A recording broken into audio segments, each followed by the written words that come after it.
Hey guys, so I'm here. We have the Maytag 4000 series. We had some noise in it. Sound like we got some change stuck in the tumbler. I looked on a few different places. They say it could be, tucked in between, whoop-de-woo. But this is what I went ahead and did.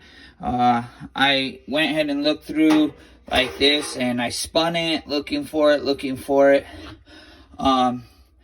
I did start to think, well, maybe one could have got under here. So what I did was I ended up actually pulling them up like so. And I just, see, look, that came out. What's that? Sticker. Let's check. See, I'm hearing, is it this one? And I just pick them up. Nope, not that one. And then I picked this one up. There's your problem right there. And you just go around and do them to all of them.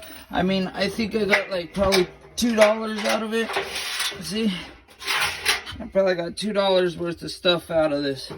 By just spinning it around, and it's just a small pull. You're just pulling it up enough for a quarter or a dime to fall out. But, I mean, mine was making a lot of noise, and it was doing it for about 2 weeks, my wife said. So I went ahead and finally did my honey to-do list, and now it sounds perfect. No more change jiggling around. So, again, that's for the Maytag 4000 series. And like I said, I had a lot more come out. But thanks for watching the video. Subscribe and like. We do a lot more. Appreciate.